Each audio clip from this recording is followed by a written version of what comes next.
Glória a Deus. Cumprimento a todos com a paz do Senhor, amém? Graças a Deus por mais essa oportunidade que nós temos de louvá-lo.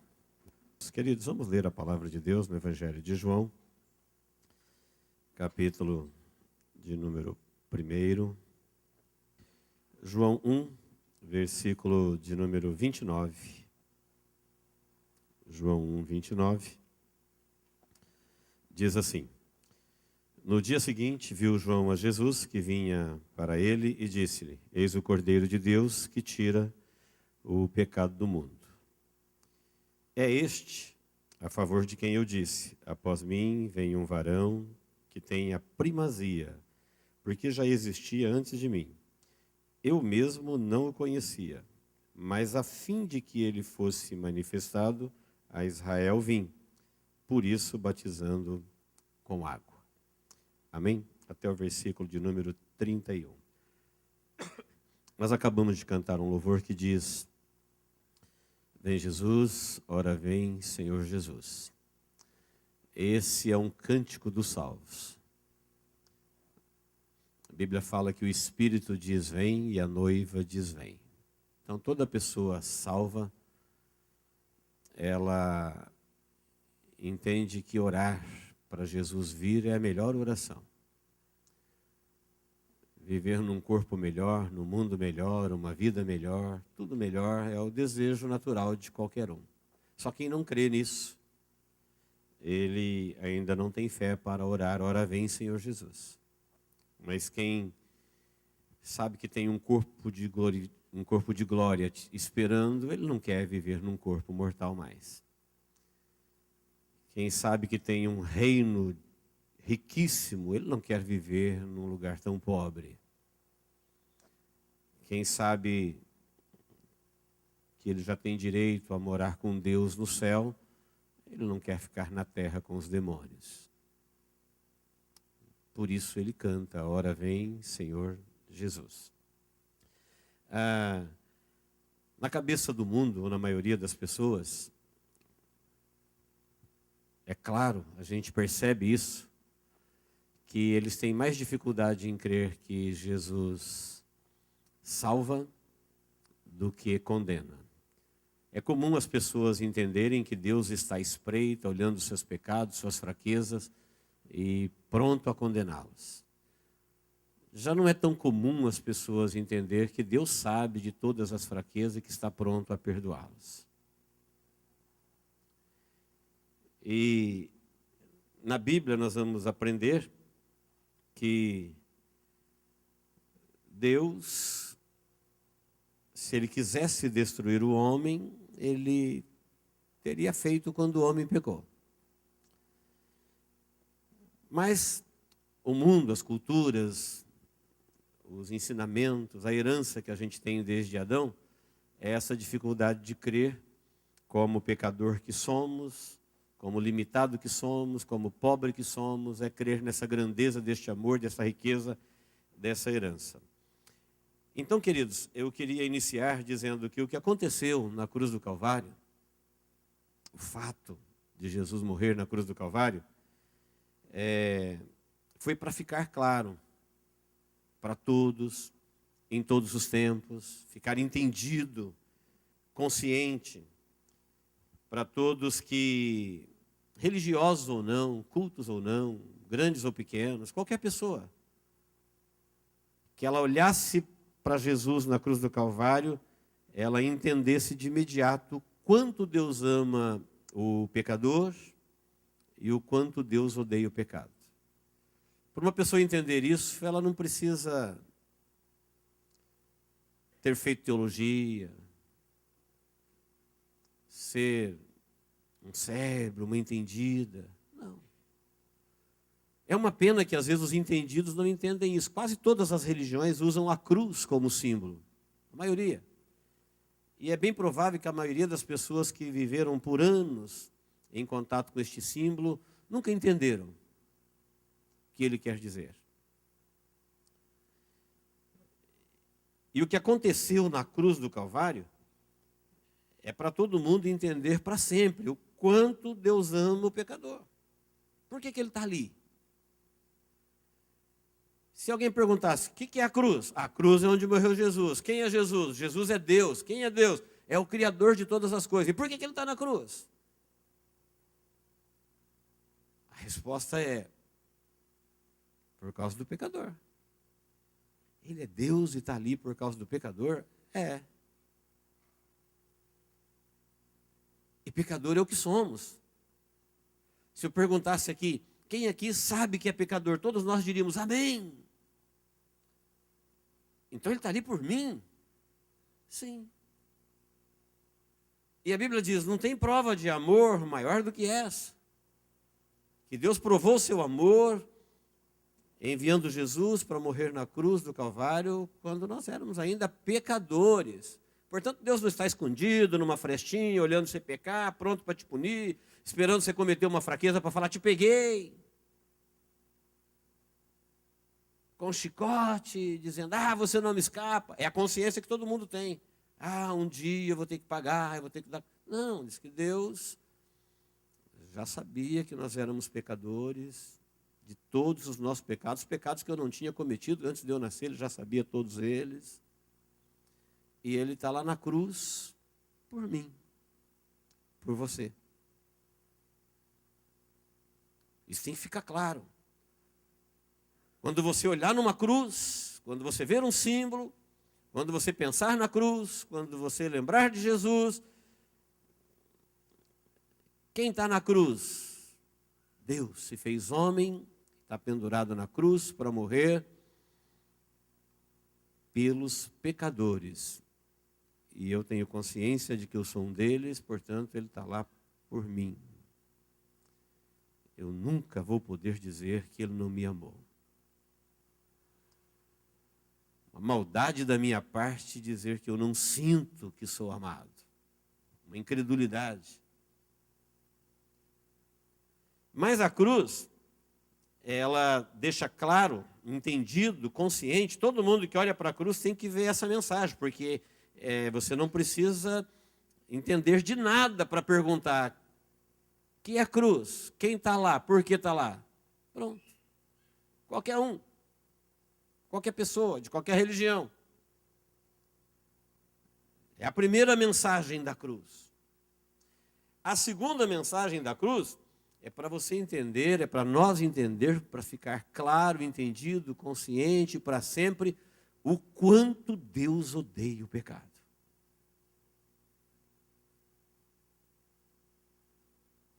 Quem me entendeu, diga amém. É uma prova do quanto ele ama o pecador. Por que Deus está ali pendurado na cruz, na forma de homem? Por causa do pecador. É um amor inexplicável que ele tem pelo pecador. E por que ele tem que passar por tudo isso? Por causa do pecado. Ele é Deus e ele vai ter que morrer. É para você entender o quanto Deus odeia o pecado. Mas quem está na cruz é Jesus. Só que sobre Jesus estão os nossos pecados. E para você entender como é que Deus se relaciona com o pecado, Jesus vai morrer. De forma cruel, de forma injusta, de forma violenta. E Deus, Pai, não vai livrá-lo. Mas ele é o Filho de Deus. Mas ele tomou sobre si os nossos pecados. E Deus não tolera pecado. Então são duas mensagens claras, olho nu, que o que aconteceu na cruz nos revela. O quanto Deus ama o pecador que somos nós. Por nós ele está na cruz. E o quanto Deus odeia o pecado. Jesus vai morrer porque, só por isso, ele não tem pecado dele. Ele vai morrer porque ele assumiu os meus. E quando ele assumiu os meus e os seus, então é por isso que ele está ali. Ele vai morrer. Agora imagine o pecador que estiver com os seus próprios pecados diante de Deus. Jesus não está com o pecado dele, está com o pecado dos outros. Ele é Deus. E ele vai sofrer tudo que vai sofrer por causa do pecado. Não é por causa dele. Quem está me entendendo? Diga amém. Não é o pecado dele, é o pecado dos outros. Agora você imagine o pecador que comparecer diante de Deus com seus próprios pecados sem Jesus. Quando Jesus, o Filho de Deus, compareceu com os pecados do mundo, ele teve que morrer. Então, queridos, a nossa reflexão de hoje, ela é muito abençoadora e bem simples de entender. O texto diz que João falou, olha, eu vim para manifestar para vocês Jesus, e eu não conheço. Eu vim preparar o caminho, e a hora que eu ver ele, eu vou falar para vocês quem ele é. E quando ele vê Jesus, ele diz, olha ali o Cordeiro de Deus que tira o pecado do mundo. Era dele que eu estava falando.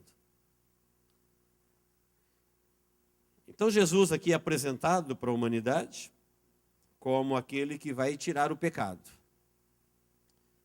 O pecado, queridos, é uma coisa perigosíssima. Nós temos que entender que ele já fez um número incontável de vítimas eternas. Ninguém poderia dizer quantas pessoas já foram para a condenação eterna por causa do pecado. A Bíblia fala que o inferno abriu a sua boca e não há quem sacie a sua sede. Então, o pecado tem feito vítimas e vítimas e vítimas eternas em todas as camadas sociais, em todos os lugares. Tudo por causa da falta de cuidado no manuseio com este assunto, pecado. Então, tem gente que ele não tem nenhum tipo de fé quando o assunto é pecado. Ele não crê na doutrina do pecado. Ele não tem o menor cuidado em lidar com isso. Ele não evita relacionamentos pecaminosos, ele não tem nenhuma dificuldade em conviver com o pecado. Enfim, ele ignora o estrago que o pecado tem feito no mundo angelical, primeiro, e depois na humanidade. Então o pecado tem sua origem no mundo angelical, e de lá ele vem fazendo vítimas. A Bíblia fala 1/3 dos anjos se perderam. 1/3 parece pouco, os anjos foram criados em miríades de miríades. Milhões de milhões, criados por Deus e vivem a seu serviço. Então o pecado ele está nas criaturas angelicais, nas humanas, ele chega a ser aceito, ele chega a ser defendido, às vezes desejado, pela maioria. Só que o pecado, ele provoca trevas. A pessoa, quando está em pecado, ela pensa que está vendo, mas ela anda no escuro. Ela vai viver a vida toda e vai passar sempre pelos mesmos caminhos. Sentir os mesmos problemas, as mesmas fraquezas, desde quando ela se achou viva na vida até o último momento em que viveu. Perdida, andando em círculo. A pessoa, quando está perdida, ele passa no mesmo lugar. Então, isso é um sentimento comum de quem não sabe onde está. O tempo passa e ele está com os mesmos conflitos, com as mesmas perturbações, com as mesmas perguntas que o acompanhou a vida toda. O que é isso? É um efeito do pecado na vida do ser humano. O pecado provoca irracionalidades. O homem pecador, ele faz coisas que racionais não deveriam fazer. E ele ri. Ele brinca com isso. Isso é um efeito do pecado. Ele pratica atos de uma forma inconsequente. Ele acha que nunca dará conta. Isso não tem a ver com ele. Isso não é coisa de religião. Não traz isso para a realidade pessoal da revelação de Deus para a vida dele. Ele é inconsequente. Efeito do pecado. O pecado produz isso na mente humana. Então, trevas, irracionalidade, inconsequência, confusão mental, engano letal, perde a lucidez da vida. O pecado produz isso na vida humana. Tanto é que os judeus, não leio agora, eu vou ler para você, João 5,18, diz que eles queriam matar Deus, que é Jesus homem, mas eles estavam esperando Deus, eles acreditavam em Deus, eles amavam Deus e eles queriam matar Deus. Como? Só uma pessoa em pane para fazer isso. Só alguém profundamente perdido. Como é que o povo de Deus, que espera a Deus, que ama a Deus, que crê em Deus, agora eles querem matar Deus, como se fosse possível matar Deus? Deus você só pode matar na sua vida, para você. Fora disso, você não tem como matá-lo. Mas eles queriam matar Jesus.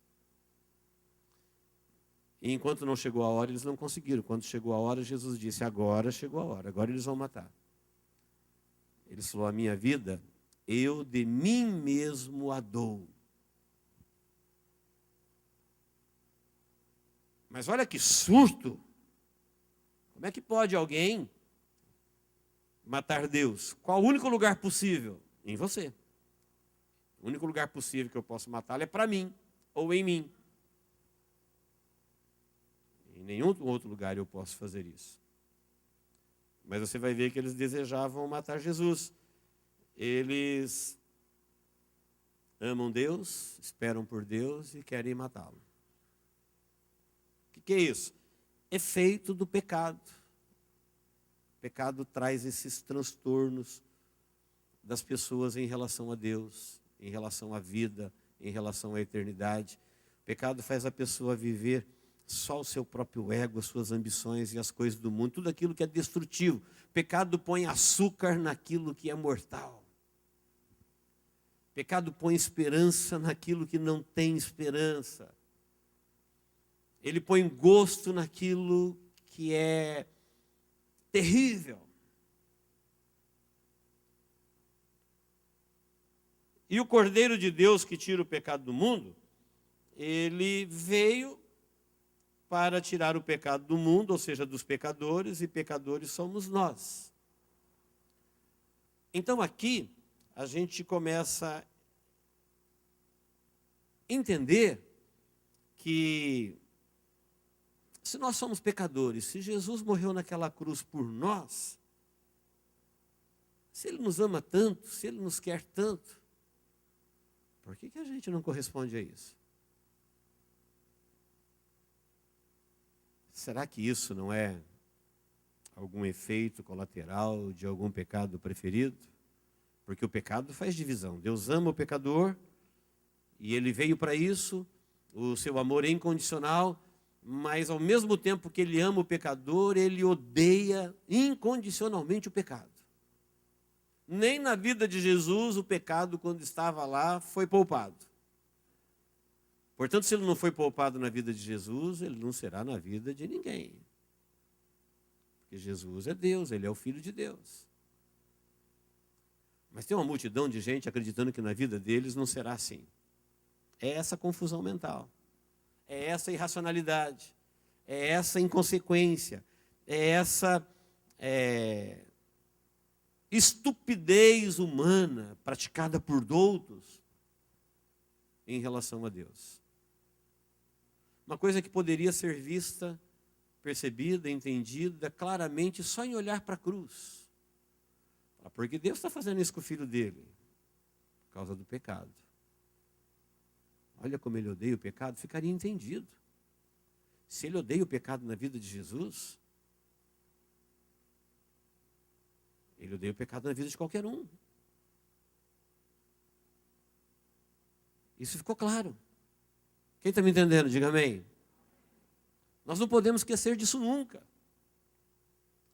Mas a primeira mensagem, antes de que Jesus odeie o pecado, ela é mais importante. Ela diz que Deus ama o pecador. Em Lucas 15:1, lá no capítulo do Achados e Perdidos, quando ele fala das 100 ovelhas, Jesus faz uma revelação que se ele não fizesse, ninguém nunca saberia.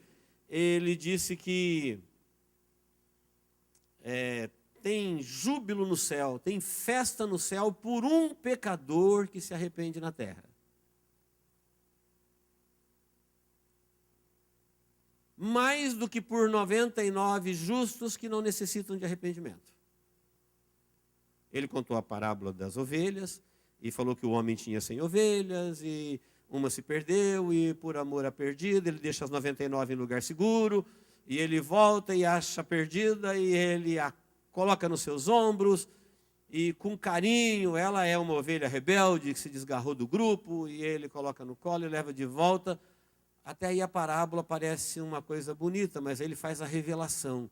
Ele falou, olha, no céu, lá no céu, os anjos fazem festa.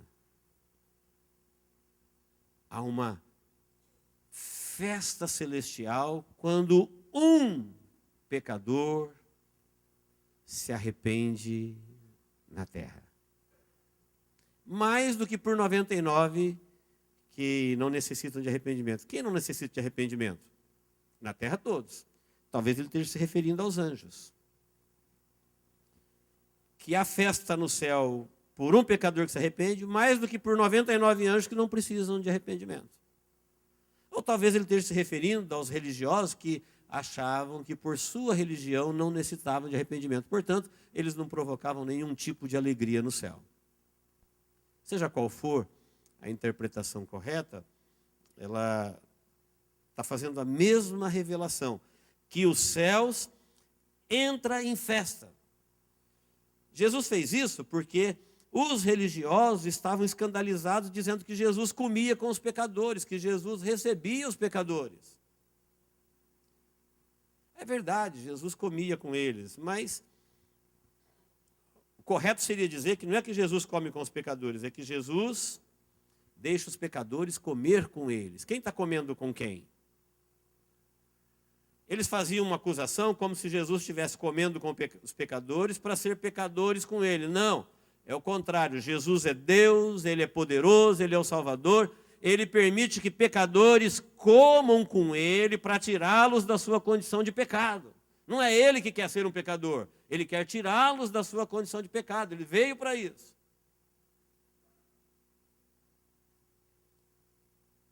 Então, o correto seria dizer, ele deixa os pecadores comer com ele. Ele recebe os pecadores, sim. É ele que dá a abertura.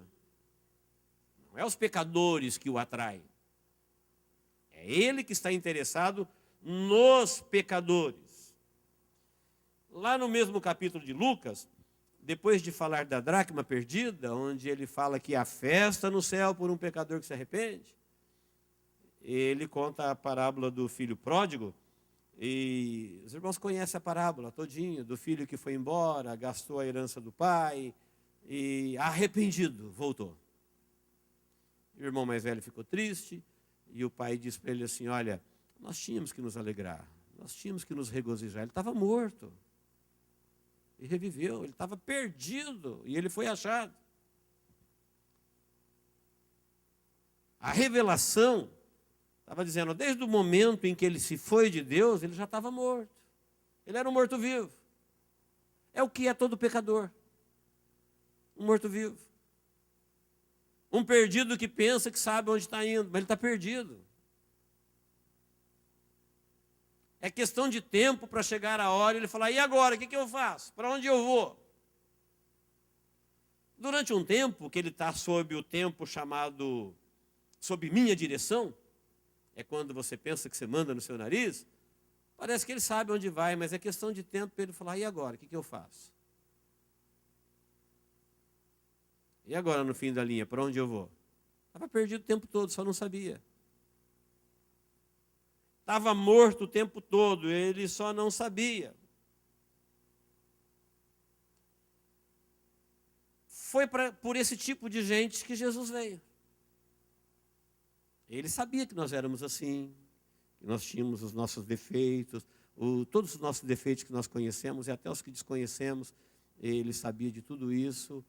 E mesmo assim, ele me amou, ele te amou, ele ama o pecador. Ele ama o pecador.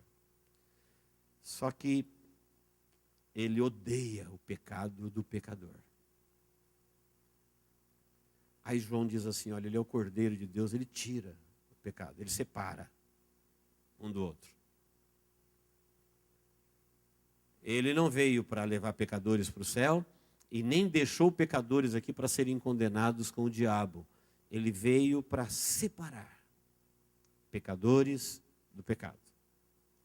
Tanto é que cada pessoa dessa que Jesus encontra, ele dizia assim, olha, agora vai e não peques mais. O que quer dizer isso? Que agora, a partir de agora, ele não é mais pecador? Não, ele vai continuar sendo pecador. Ele nunca mais vai cometer um pecado? Não, ele vai cometer pecado. Mas ele descumpriu a ordem, vai e não peques mais? Não, não é isso. Jesus está dizendo para ele assim, olha, você era um pecador, separado de Deus, sem comunhão, portanto, você é um perdido, você é um morto, e agora você encontrou com Deus, Ele perdoou os teus pecados, foi restaurada a comunhão. A partir de agora, você vai viver na perspectiva de um salvo.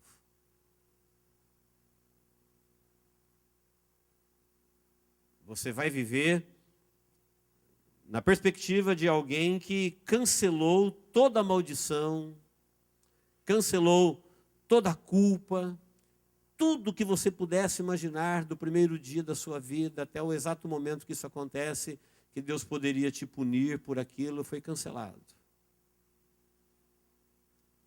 E não somente cancelado, você foi chamado de volta à comunhão para se relacionar com Deus. E a partir do momento que você aceita essa proposta, você começa a cantar, ora vem Senhor Jesus. Você começa a entender o quanto Deus te amou e o quanto Ele odeia o pecado. E nesse novo relacionamento com Deus, você começa a amar a Deus e a odiar o pecado também, mesmo quando você o comete. Antes você o praticava e ele, nos seus efeitos colaterais, fazia isso ser bom. Agora, ele é indesejável. Então, queridos, Jesus nunca disse que ser pecador é um problema. Isso é a ideia da religião, isso é a ideia de cada um, isso é a ideia do diabo. Isso é engano. Para dizer para as pessoas que Deus é muito sério, é muito poderoso, é muito vingativo, e, portanto, Ele está esperando uma oportunidade para te pegar. Não é verdade. É uma olhada para a cruz e perguntar quem está lá e por que está lá, e a resposta é, Ele está lá por você. Não é possível. Não é possível que alguém vai olhar para a cruz e responder essas perguntas e dizer que Deus está querendo puni-lo. Quem está me entendendo, diga amém. Agora, queridos, uma coisa fácil que a gente precisa aprender. A humanidade, ela seguiu 3 caminhos: os filhos de Adão, os filhos de Abraão e os filhos de Jesus. Veja com quem você se parece. Quem que é os filhos de Adão? Os filhos de Adão são aqueles que foram expulsos do Éden. Antes da expulsão, eles falavam com Deus todos os dias. Eles se relacionavam, conversavam dos assuntos do dia. Conversar com Deus fazia parte da vida de Adão. Conversar com Adão fazia parte do dia de Deus. Mas porque Deus um dia falou para ele, não faça isso, e ele fez, ele rompeu com Deus. E agora, rompido com Deus, ele não tem mais prazer em Deus, não fala mais com Deus, não vive mais com Deus. Então ele foi criar deuses para ele foi criar suas culturas, ele foi sobreviver sem Deus, foi viver a vida. A terra virou isso que está aqui hoje. É o homem vivendo sem Deus. Criou seus deuses, suas religiões, suas culturas, sua justiça. E ele vive muito bem sem Deus. Deus não faz falta para ele. Você falar para eles assim, olha, e Deus? Eles vão dizer, não estou interessado. Você perguntar para Deus, e eles? Deus vai dizer, são abominações. E os seus atos de justiça são trapos de imundície. E o que eles fizeram? Será tudo destruído. E por que eles viveram? Não tem o menor valor, são abominações. São uma espécie de câncer da humanidade. Os que não vivem com Deus, que romperam com Deus. Eles são a destruição da espécie. Por isso Deus, quando chamou os filhos de Abraão, falou: você vai vencê-los, você vai destruí-los, você vai matá-los. Eles são abominações. Abominações não presta, não nasceu nada que presta. São descendentes da união do homem com Lúcifer. Seguiram Lúcifer e rejeitaram Jesus, rejeitaram Deus. São abominações.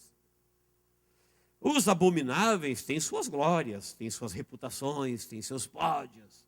Mas em relação a Deus, são abominações. São mantidos por Deus, foram criados por Deus e vivem uma vida ofensiva a Deus. São contra Deus.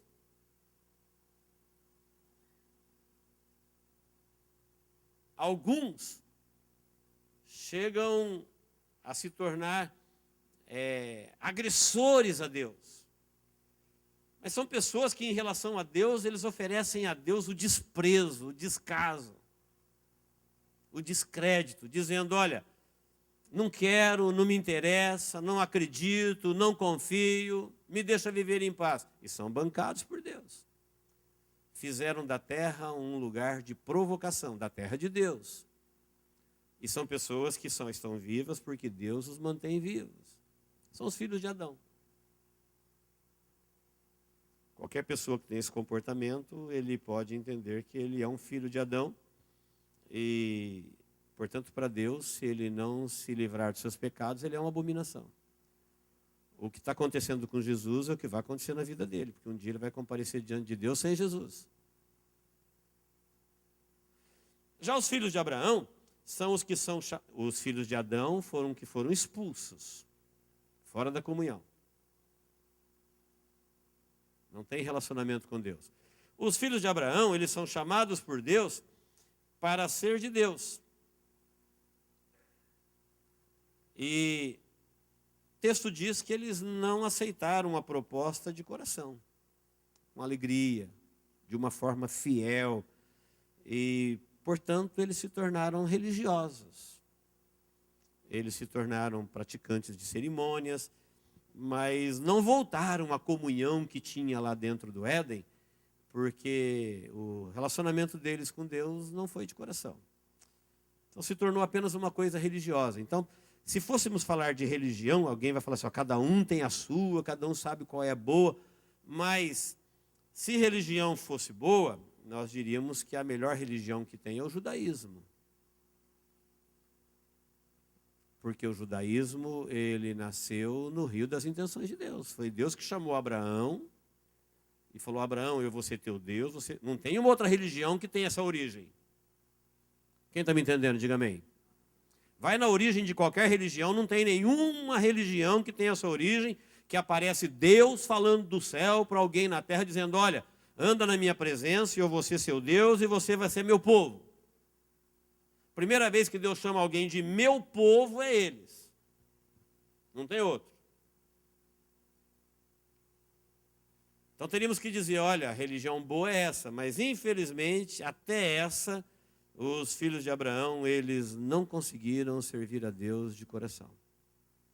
Você vai ver que nas histórias dos reis diz: olha, serviu ao Senhor, porém não de todo o coração. Você vai ver Deus reclamando deles: olha, vocês fazem as coisas, mas o coração está longe. Vocês matam novilho, vocês matam cordeiro, vocês constroem templo, vocês fazem cerimônias, vocês fazem cultos longos, isso daí dá trabalho, isso daí custa caro, mas eu estou vendo que vocês não fazem isso de coração. Vocês vão ficar sem Deus. Várias vezes Deus disse: eu vou cortá-los, eu vou me ausentar, eu vou sair, vocês vão perder a oportunidade da comunhão. Até que aconteceu. Até que aconteceu que eles foram cortados. E aí veio a oportunidade que nós acabamos de ler. João, olhando para Jesus, falou: olha aí o Cordeiro de Deus que tira o pecado do mundo. Ele veio E a oportunidade foi dada a nós gentios. Nós somos chamados por Deus em Jesus para ser igual a Jesus. Obedientes, humildes, perseverantes, crédulos, na esperança, vivendo para manifestar a glória dele, porque somos criatura dele, e confiando que o nosso futuro está na mão dele, e as riquezas, e a vida, e a eternidade está nele. Esses são os filhos de Jesus, a nova humanidade a partir de Cristo. Nós temos que agora ver onde é que a gente se encaixa aqui. Porque quando a gente diz, olha, Deus ama o pecador, pecador sou eu. Jesus está naquela cruz por minha causa, por mim. Ele não vai me punir dos meus pecados? Não, ele está morrendo por eles. Ele mesmo disse, eu não vim para condenar ninguém, eu vim para salvá-lo. Não quero te punir, não vou te punir, não quero te matar, não quero que você morra. Agora tem um problema, o pecado. Deus odeia o pecado. E aí a gente viaja quando o assunto é pecado, porque o nosso conceito de pecado é os mais variados, é de acordo com cada cabeça, com cada religião. E eu gostaria que nós definíssemos um conceito bíblico de pecado. Pecado para Deus é você não querê-lo. É você não amá-lo. É você não corresponder. É você não dar ouvido. É você duvidar dele. É você ignorar tudo que ele tem para te dizer. Isso é pecado. E Deus odeia isso. Então esquece tudo que você tem de conceito de pecado que não é bíblico. Vamos ficar só com a Bíblia. Por exemplo, por que Deus amaldiçoou Adão? Porque Deus disse para ele, Adão, não coma. Ele comeu. Adão não xingou Deus, ficou bravo com Deus. Falou, eu não gosto de você. Não. É que Adão tinha conhecimento suficiente para saber que Deus era o seu provedor. Deus era o seu protetor, Deus era o seu Deus. E ele não tinha que deixar de ouvir Deus para dar ouvido a Lúcifer. Você dar mais crédito a Lúcifer do que a Deus, só porque Lúcifer prometeu mais do que Deus? Deus tinha feito o homem e diz, você vai ser homem. A Lúcifer chegou lá e falou para ele, você vai ser Deus. Cadê que o homem virou Deus? Promete tudo e não dá nada, porque ele não tem nada. O homem pensa que é Deus. Ele esnoba Deus. Ele tira Deus. Ele diz para Deus, eu não sei se eu quero você. Mas ele é um pobre de um mortal que daqui a pouquinho ele vai cair na real que ele está morto e perdido. Mas o diabo fez ele pensar que ele era Deus. Então o que é pecado? Pecado é você saber que Deus te falou alguma coisa e veio alguém e falou diferente, você deu ouvido para alguém, seja lá quem quer que seja. Isso é pecado. Deus odeia isso. Não importa o que alguém disse. Porque às vezes Deus disse uma coisa e alguém chega lá e promete mais. Seu próprio ego, seu próprio coração, ou alguém neste mundo. E você vai vendo ao longo da Bíblia que pecado não é essas coisas que a gente chama de pecado. Pecado é duvidar de Deus. O povo de Israel, quando eles andou 40 anos no deserto, todo mundo sabe que Israel andou 40 anos no deserto, amém? Sabe por quê? Porque Deus falou, eu vou colocar vocês na terra prometida. Eles disseram assim, o Senhor não pode fazer isso. A ira de Deus se acendeu.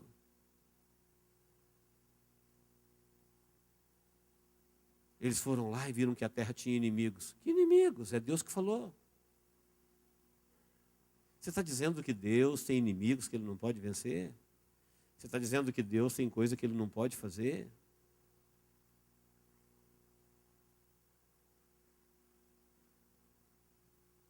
Então isso deixou Deus furioso. Falou, então vocês que disseram que eu não posso, vocês não vão entrar. Vocês vão tombar no deserto. Eles ficaram caminhando 40 anos, sabe para quê? Para morrer todo mundo que falou isso. Quando tombou o último, aí Deus levou a nova geração para a vitória. E os inimigos perderam. Ah, então pecado, segundo a Bíblia, é duvidar de Deus. Deus falou que Ele te ama, por que você duvida? Provocar ira? Eu posso até não me amar, porque eu não sou confiável. Se eu falar eu me amo, eu posso estar me equivocando. Eu sou uma criatura que, sob efeito de pecado, produz os laudos falsos. Ando no escuro. Não sou confiável. Mas Deus não. Se Deus disse que Ele me ama e acabou.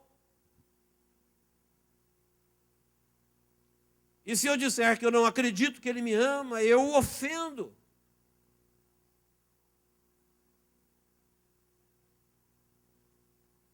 Isso é pecado.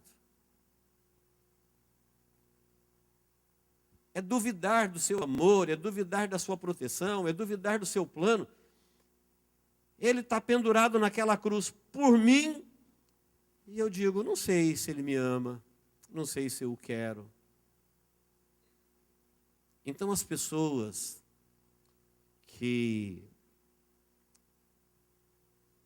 pensam assim, vivem assim, eles acabam praticando pecados em relação a Deus. Porque geralmente, quando a gente pensa que Deus vai nos punir, a gente está pensando em pecados que a gente comete em relação a qualquer outra coisa menos a Deus. Todo pecado ele é praticado primeiro contra Deus.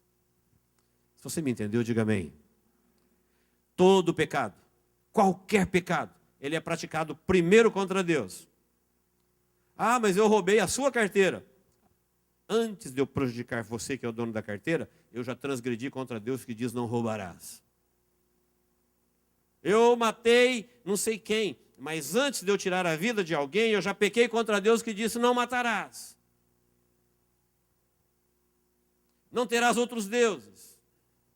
Não farás para ti mandamento, amarás o Senhor de todo o teu coração. Todo pecado ele é praticado primeiro contra Deus, depois contra os outros, quem quer que seja.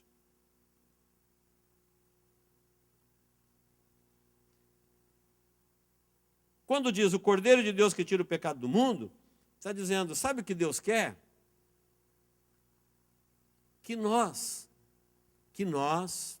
pecadores, entendamos que nós somos uma excelência para Deus. Faz mal que a tua vida foi suja, imunda. Alguém fala, pastor, que é isso? Está querendo encobrir o pecado dos outros? Não, para Deus todos são iguais. Deus tinha duas coisas a fazer, ou mata todo mundo, ou ama todo mundo. Ele decidiu amar todo mundo. Então, até gente que a gente não consegue amar, Deus ama ele. Ele decidiu salvar todo mundo. Mas Ele quer que as pessoas que Ele amou voltem de coração para Ele. Ele quer que essas pessoas se arrependam de estar do lado de fora do Éden, do lado de fora da comunhão. É gente que está do lado de fora do Éden dizendo, eu gostaria de estar lá dentro, conversando com Ele todo dia, tendo a proteção dEle, a provisão dEle, o carinho dEle, o amor dEle. Foi Ele que me criou, Ele é o meu Deus, eu não existo sem Ele, eu fui criado para revelar a glória dEle. Por que é que eu estou vivendo sem Ele? É isso que Deus quer, e que isso seja feito de coração, porque quando eles fizeram isso como forma de religião, Deus disse, eu não quero. Se vocês não fizerem isso de coração, não façam. É um chamado amoroso para entender que a vida com Deus deve ser decidida por criaturas livres, pensantes, com poder de decisão, que analisaram a vida e o quanto Deus amou e o quanto o pecado nos estragou e se arrependam. Por isso ele falou assim, olha, Deus está chamando todo mundo de volta. O que a gente tem que fazer? Tem que pagar que pena? Ele falou, se arrepender. Só entender que Deus é melhor, que Deus é bom, que Deus ama, que Deus perdoa e que você não quer ser um maldito filho de Adão, que você não quer passar a eternidade com Lúcifer, que você não quer os prêmios do engano, que você não quer uma vida de escuro, que você não quer uma vida de miséria e falar, eu quero voltar para Deus e de coração, pronto. acabou o pecado, ele tira o pecado do mundo. Mas a tragédia que se deu na humanidade é que a maioria das pessoas dizem para Deus: não, eu não quero voltar para o jardim, eu quero ficar do lado de fora. A vida aqui está boa. Ela é curta, ela tem seus problemas, mas aqui eu sou meio Deus, eu faço o que eu quero. Aqui eu não sou servo, aqui eu sou Senhor. Aqui eu tenho controle. Por um curto espaço de tempo. Às vezes é um controle de uma vida descontrolada, é um reino de um reino, é um rei de um reino falido, é uma pessoa que pensa que está indo para algum lugar e está sempre andando em volta, e ele pensa que a vida dele um dia vai chegar em algum lugar e vai ser questão de tempo para ele descobrir que ele não chegou a lugar nenhum. A mensagem da cruz é Deus dizendo: olha para Jesus lá na cruz do Calvário e entenda o quanto Deus te ama, quanto Ele te quer, quanto Ele te chama, quanto Ele te espera. Em vez de você ficar sonhando com essa vida aqui no mundo, Ele está dizendo: eu tenho uma outra vida para você. Um novo corpo, uma nova vida, um porvir, uma eternidade, uma riqueza, uma glória. A maioria vai dizer para Deus: não, esse não é pecado. Até porque a gente não existe sem Ele, a gente foi criado nele, é Ele que banca todo mundo. E quando alguém que Ele mantém vivo diz para Ele: eu não quero você,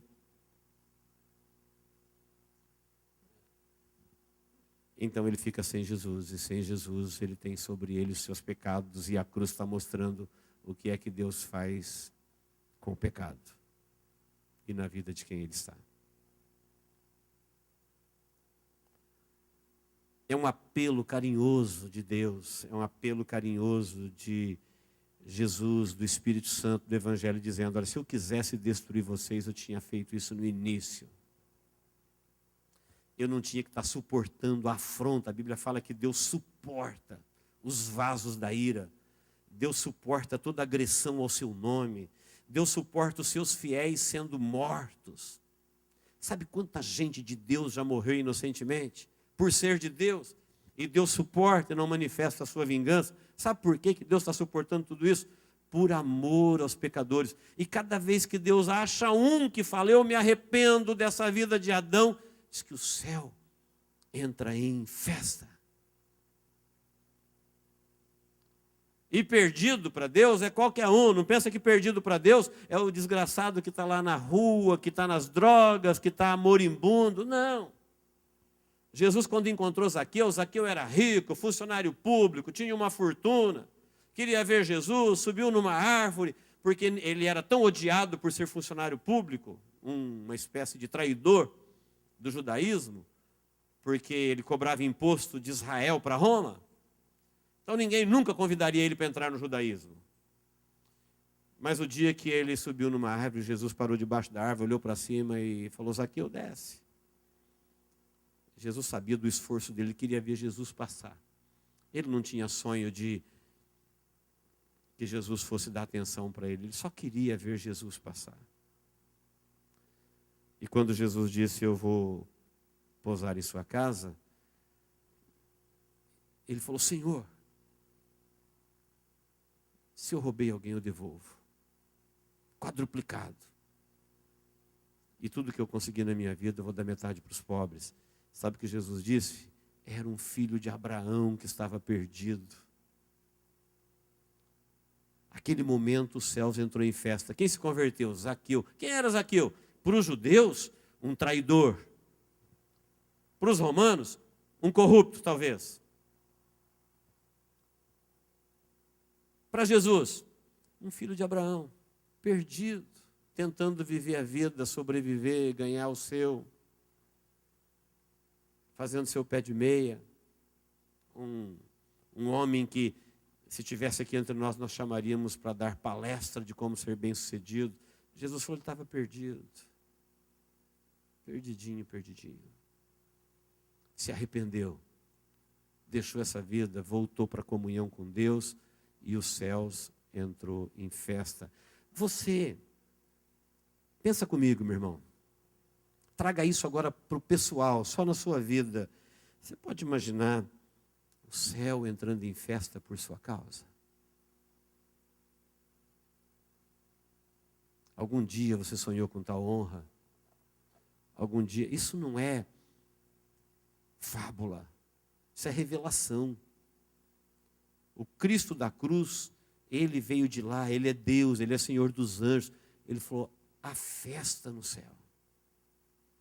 Quando um pecador,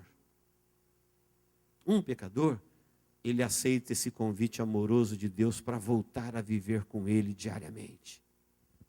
Ter comunhão, não duvidar, acreditar, ter essa esperança, ter sonhos. Deus tem sonhos com a igreja. Deus apresenta a igreja, que são os pecadores arrependidos, como alguém que vai casar com seu filho. Está nos sonhos de Deus. Deus planejou a nossa redenção antes da formação do mundo. Nós estamos nos sonhos de Deus há muitos anos. E ele diz, quando um pecador se arrepende de fato de ter sido um filho de Adão, de ter sido um filho da religião, e resolveu a partir de agora, eu não quero mais ser filho de Abraão, eu não quero mais ser filho de Adão, eu quero ser filho de Jesus. O que é ser filho de Jesus? É viver como Jesus viveu. Jesus viveu em comunhão com Deus, ele falava com Deus todo o tempo, ele tinha prazer em Deus, ele fazia a vontade de Deus, ele não duvidava de Deus, era Deus o tempo todo, e ele era homem como nós. Ele é o exemplo, por isso ele é o Salvador. E por isso ele disse, segue-me, negue-se a si mesmo e siga-me. Ele está dizendo, faça o que eu faço. Eu vim ser o homem que Deus quer que todo homem seja. Jesus não veio para bater metas e ser um camarada que ia fazer coisas impossíveis para ser aplaudido. Não veio para sofrer na cruz, para as pessoas ficar lamentando. As mulheres que batiam no peito quando Jesus estava indo para a cruz, ele parou com a cruz e disse, filhas de Jerusalém, não chorem por mim. Deus não quer comoção. Ele quer salvação. Não adianta nada você ficar chorando, que nem a religião faz as pessoas chorar por Jesus até hoje. Ele é triunfante, ele está lá revelado em Apocalipse capítulo 1, assentado no trono, com Deus, poderoso, glorioso, imortal. Venceu a morte, venceu o inferno. Então o que Deus quer não é que sejamos filhos de Adão nem filhos de Abraão, mas filhos de Deus. Pessoas que se arrependeram e querem, de coração, o tempo todo ter comunhão com Deus. Acreditar no seu amor, acreditar no seu plano, acreditar na sua salvação, acreditar na sua promessa, acreditar na ressurreição, acreditar na sua vinda, acreditar nas riquezas celestes, na vida eterna. Esse é o chamado de Deus para o amado pecador.